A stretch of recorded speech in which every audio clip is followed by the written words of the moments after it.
Everyone, আরেকটা নতুন ভিডিওতে তোমাদের অনেক অনেক ওয়েলকাম। আশা করি তোমরা সবাই খুব ভালো আছো আর আমরাও খুব ভালো আছি।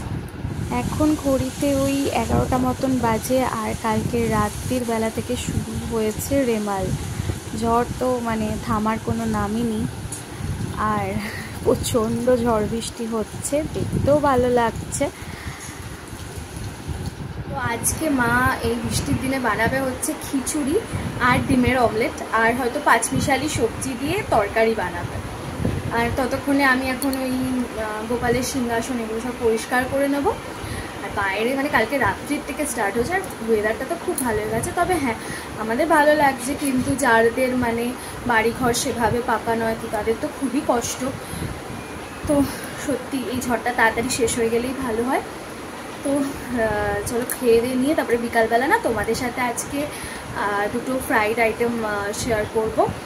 দু রকমের পকোড়া হবে আজকে, তো সঙ্গে থাকো আর পুরো।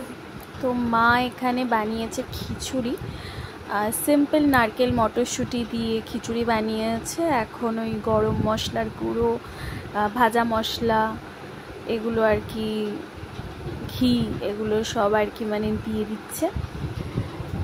তো মানে বর্ষাকালে তো খিচুড়িটা মাঝে মাঝেই মানে হয়, আর এমনিও বৃষ্টি পড়লে কিন্তু আমাদের মানে বিশেষ করে আমাদের বাঙালিদের কিন্তু একটু বৃষ্টি হলেই মানে খিচুড়ি হতেই হবে। আর খিচুড়ির সাথে তো থাকছে আমাদের ডিমের অমলেট, যেটা কিনা একদম রাজ্যটক বলতে পারো।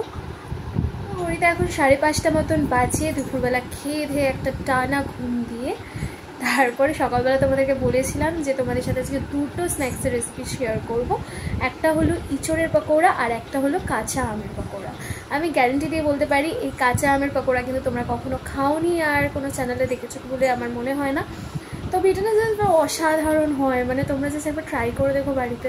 মানে অনেক হয়তো ভাববে কাঁচা আমের আবার কী পকোড়া হয় রে বাবা, বাট সত্যি কথা বলতে কাঁচা আমের পকোড়া কিন্তু খেতে অসাধারণ লাগে। আমারও প্রথমে মনে হয়েছিল, তাও আমি মনে সাহস জুগিয়ে একবার ট্রাই করেছিলাম, জাস্ট অসাধারণ হয়েছিল। ঠিক আছে, তো বেশি কথা বলবো না, চলো রেসিপিটা। তো কিছুই না, দেখো আম কুচিয়ে নিয়েছি, তার সাথে নিয়ে নিয়েছি পেঁয়াজ কুচি, ঠিক আছে। আর টক আম নেবে একটু, কোনো অসুবিধে নেই। লঙ্কা কুচিয়ে নিয়েছি, কাঁচা লঙ্কা। এরপরে এখানে আমি স্বাদ অনুসারে নুন দিয়ে দেওয়ার পরে এবার আরও যে মশলাগুলো দেবো সেগুলো দিয়ে নেব। এবার দেখো এখানে একটুখানি চিনি দেবো। দেখো চিনিটা না একটু জাস্ট স্বাদটা ব্যালেন্স করার জন্য দেওয়া লাগে। যদি তোমাদের চিনিটা তোমরা স্কিপ করো তাহলে করতেও পারো, কোনো অসুবিধা নেই। তবে দিলে টেস্টি হয়, চিনিটা একটু বেশি দিলে খুব ভালো একটা মানে ফ্লেভার আসে। এই বড়াটাতে চিনিটা একটু বেশিই দেবে। নুন দিয়েছি, তোমরা লঙ্কার গুঁড়োও দিতে পারো। আমি যেহেতু কাঁচা লঙ্কা দিয়েছি আর লঙ্কা গুঁড়ো দিইনি, কারণ আমাদের বাড়িতে কেউ বেশি ঝাল খায় না। তো দিয়ে খুব ভালো করে সব মেখে নেব। আর এখানে দেখো একটুখানি সুজি আর একটুখানি বেসন দিয়ে কিন্তু আমি ভালো করে মেখে নিয়েছি, ঠিক আছে। এবার কিছুক্ষণ রেখে 5 থেকে 7 মিনিট রেখে তারপরে এগুলোকে ভালোভাবে ভেজে নেব, একটু লাল লাল করে পকোড়ার মতন করে ভেজে নেব। দেখো খেতে কিন্তু জাস্ট অসাধারণ হয়। বাড়িতে কিন্তু এরকমভাবে আমের চপ বানিয়ে খেও, আমের চপ না পকোড়া।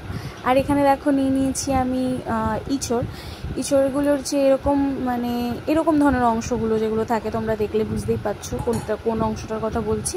ভালো করে কাঁচি দিয়ে একটু কেটে কেটে নেবে, নিয়ে একটুখানি জলের মধ্যে একটু হলুদ দিয়ে এটাকে একটুখানি ফুটতে দেবে, ঠিক আছে। একটু হালকা একটু সেদ্ধ হয়ে যাবে।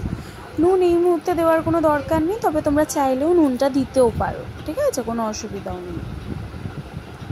তারপরে এটা ভালো করে একটু ফুটে আসলে এখানে পেঁয়াজ লঙ্কা নুন দিয়ে এটাতে যদি চাও তাহলে তোমরা ওই চিনিটা স্কিপ করতে পারো, তবে আমি একটুখানি দিয়েছি, এতে খেতে খুব ভালো হয়। তারপরে এর মধ্যে কালো জিরে দিয়ে দেবো, আর দিয়ে দেবো হচ্ছে একটু হলুদ। আর চাইলে তোমরা এখানেও লঙ্কার গুঁড়ো ব্যবহার করতে পারো, কিন্তু কাঁচা লঙ্কা দিয়েছি বলে আমি আর লঙ্কার গুঁড়ো দিইনি। তো সব একসাথে পেঁয়াজ লঙ্কা নুন হলুদ সব একসাথে খুব ভালো করে কিন্তু আমি মেখে নেব, ঠিক আছে। মেখে নিয়ে ভালো করে মাখার পরে তারপরে আমি ইঁচড়টা দেবো। ইঁচড় তো যেভাবেই রান্না করা হয় সেভাবেই ভালো লাগে, সেই ইঁচড় চিংড়ি বলো বা ইঁচড় কষা বলো, খুবই ভালো লাগে। তো দেখো এবার সেদ্ধ ইঁচড়গুলো দিয়ে দিচ্ছি, দিয়ে তারপর এবার সব একসাথে খুব ভালো করে এবার মাখতে হবে।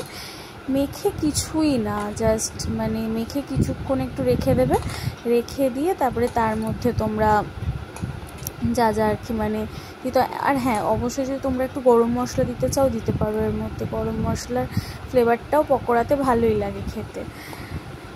তারপর আবারও সেম ওই একটু বেসন আর একটু সুজি দিয়ে ভালো করে ভেজে নেব।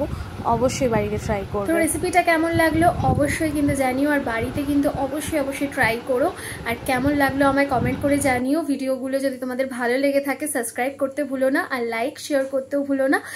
তো আবার তোমাদের সাথে একটা নতুন দিনে দেখা হচ্ছে। আজকের মতন টাটা।